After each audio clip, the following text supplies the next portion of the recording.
Warahmatullahi wabarakatuh. Alhamdulillahi rabbil alamin. Wa bihi nasta'in ala umuri dunya waddin. Allahumma salli wa sallim ala sayyidina Muhammadin miftahi babi rahmatillah adada ma fi ilmillah. Salatan wa salaman daimaini bidawami mulkillah wa ala alihi wa sahbihi wa mawala amma ba'du. Faqad qala Allah ta'ala fi kitabihil karim wa huwa asdaqul qailin. A'udzu billahi minasy syaithanir rajim. Bismillahirrahmanirrahim. Wa aqimus shalah wa atuz zakah warka'u ma'ar raki'in. Wa qala Rasulullah sallallahu alaihi wasallam, idza ahsana ar-rajulu salata fa atamma ruku'aha wa sujudaha qalat as-salatu hafizallah kama hafizatani fatarfa. Wa idza asaa as-salat falam yutimma as-salat falam yutimma ruku'aha wa sujudaha qalat as-salat dayya'akallah kama dayya'tani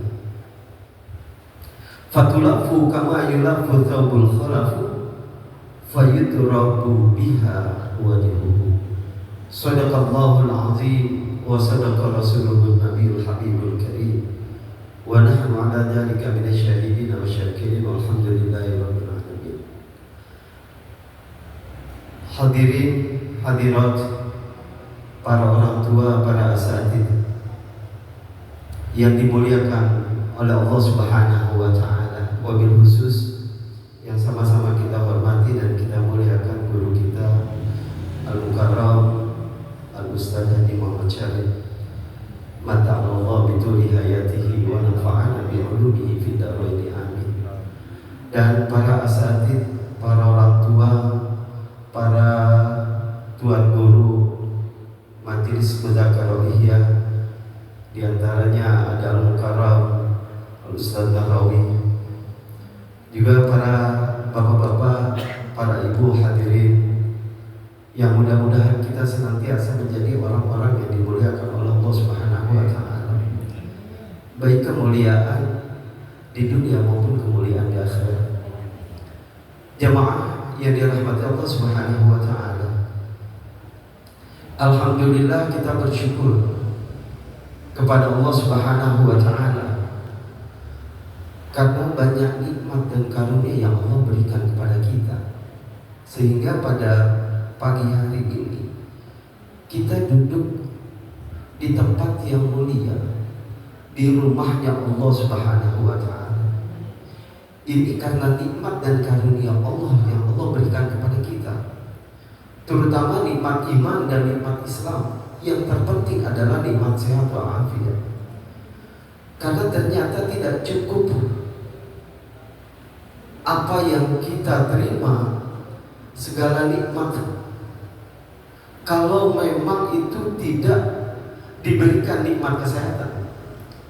Ada orang yang dikasih nikmat iman, kasih nikmat Islam, dia bisa melakukan apa yang diperintahkan oleh Allah, sekedar kemampuan. Tapi ketika Allah berikan kesehatan, maka banyak hal yang kita lakukan.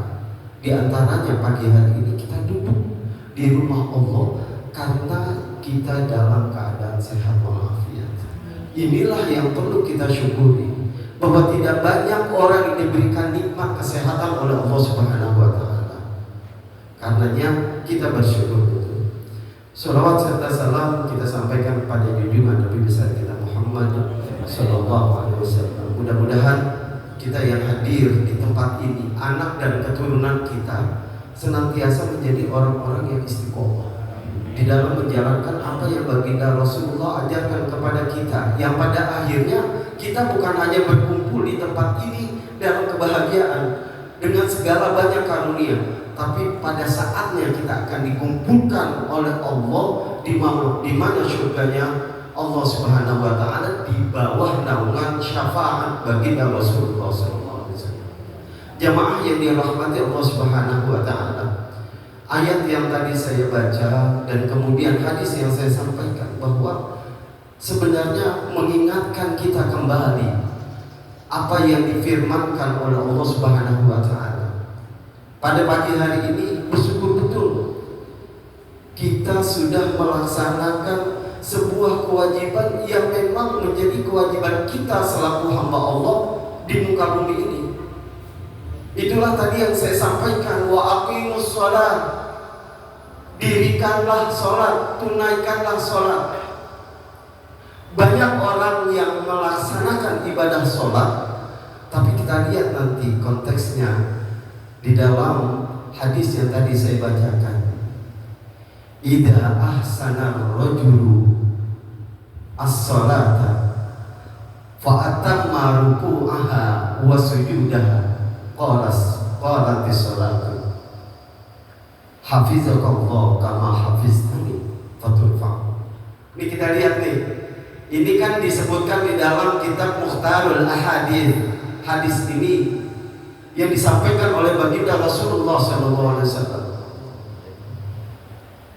Idza ahsana ar-rajulu sholata, manakala seseorang memperbaiki salatnya, fa atamma ruku'aha, dan kemudian menyempurnakan ruku'nya, wa sujudaha, dan sujudnya, faqalatis sholat, maka sholat berkata, Pak, Bu, jadi sholat yang kita lakukan adalah bacaan-bacaan dari doa.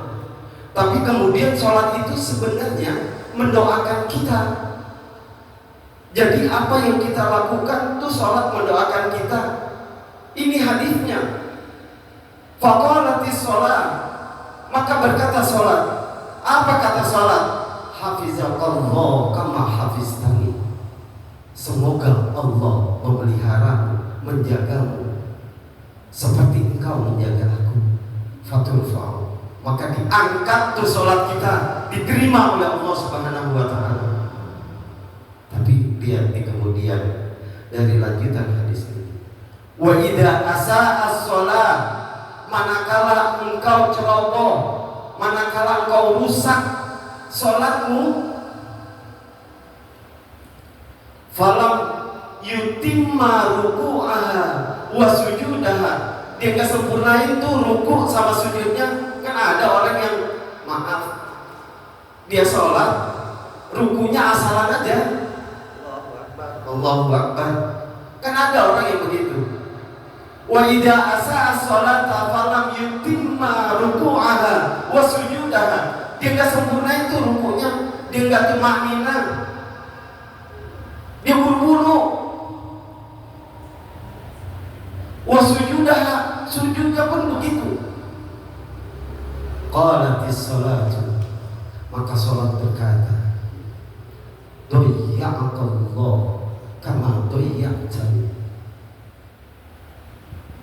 sia-sialah, semoga Allah menyia-nyiakan kamu seperti engkau menyia-nyiakan aku. Kayak apa coba? Sholat mendoain kita yang kita lakukan.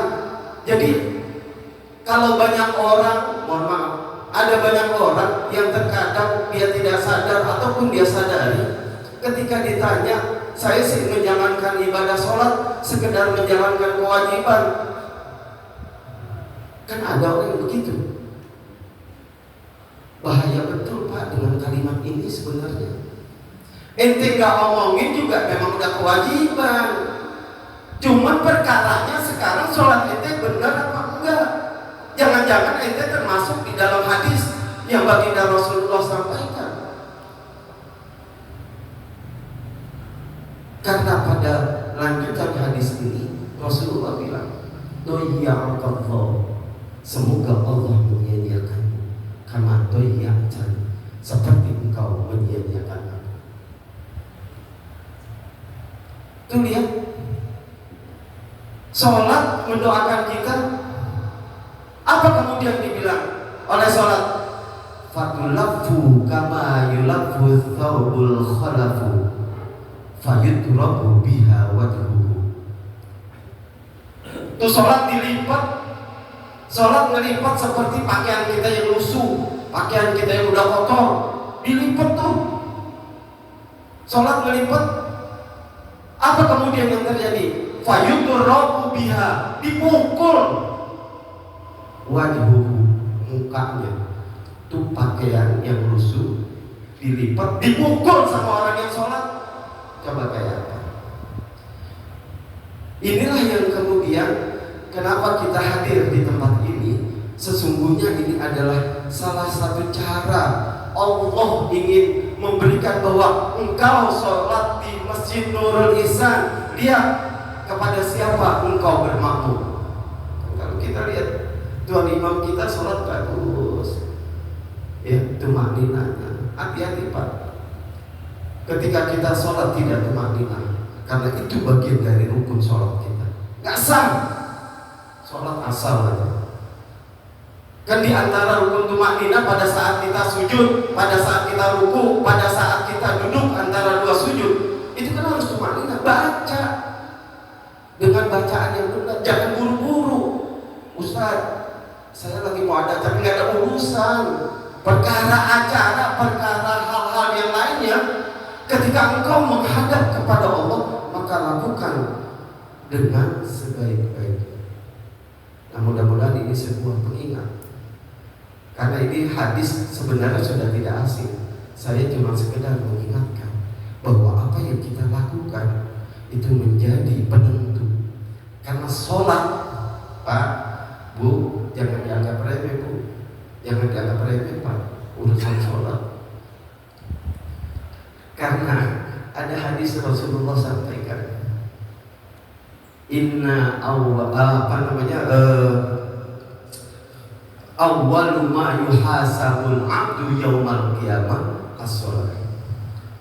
Tuh lihat bahwa sesungguhnya nanti yang ditanya awwalu ma yuhasabul abdu yaumal qiyamah as-sholat, fa idza sholahat sholaha lahu sa'iru amalihi wa idza fasadat fasada sa'iru amalihi. Tuh lihat, jangan dikira main urusan sholat. Itulah kemudian kenapa saya ketika mengkaji dari hadis ini bahwa iya betul ya. Lihat Pak, masalah urusan ibadah, cuma urusan sholat yang langsung Allah dipanggil oleh Allah Subhanahu wa Ta'ala, ya Rasulullah dipanggil oleh Allah Subhanahu wa Ta'ala melalui Isra Mi'raj. Itu kan urusan sholat, urusan zakat enggak, urusan haji enggak, terus kemudian urusan-urusan yang lain enggak. Hanya sholat yang pada saat diperintahkan oleh Allah, baginda Rasul langsung dipanggil oleh Allah Subhanahu wa Ta'ala. Itulah yang kemudian menjadi sebuah alasan kenapa semua kerjaan kita akan menjadi baik manakala sholat kita baik. Makanya perbaiki dulu sholat kita. Kalau sholat, rukunya tumakninah, iktidalnya tumakninah, sujudnya tumakninah, duduk antara dua sujud tumakninah. Karena sesungguhnya sholat itu juga mendoakan kita. Mudah-mudahan apa yang kita kerjakan pada pagi hari ini kita luar biasa Pak. Saya dari Lenteng Agung, saya terus terang aja ketika Daud dari guru kita, kemudian Ustaz Harif juga bahwa akan dilaksanakan sholawat Buddha setiap minggu, Pak, udah lihat Pak, kepengen banget gitu ya. Karena jarang-jarang setelah kita sholat subuh kemudian kita dirangkai dengan pembacaan sholawat Buddha, udah gitu kita tahlim, sedikit ada tausiah yang mudah-mudahan bermanfaat. Ya Allah, kalau kita rasa-rasa nih apa yang kita lakukan saat itu udah sholat, udah sholat Buddha, taklim juga kayak apa kita. Mudah-mudahan apa yang kita lakukan ini mendapatkan keridhaan dari Allah Subhanahu wa Ta'ala. Dan yang paling penting, usikum wa nafsi bitaqwallah, saya menasihati diri saya, mudah-mudahan kita istiqomah. Kita istiqomah apa yang kita lakukan menjadi sebab. Karena boleh jadi banyak dari kerjaan kita nggak tahu mana yang diterima. Mudah-mudahan kerjaan kita yang lampangan ini Allah berikan keridhaan kepada kita, yang pada akhirnya bukan hanya terjadi kepada diri kita, tapi terjadi kepada anak dan keturunan kita. Mudah-mudahan mereka menjadi anak yang soleh dan solehah. Kiranya ini saja yang perlu saya sampaikan. Kurang lebihnya mohon maaf. Bila ada sesuatu yang kurang berkenan, sekali lagi mohon dibukakan pintu maaf yang seluas-luasnya. Dan sekali lagi mari dan mudah-mudahan kita senantiasa menjadi orang-orang yang istiqomah. Akhirnya ada Allah wa iyyakum ajma'in. Wassalamualaikum warahmatullahi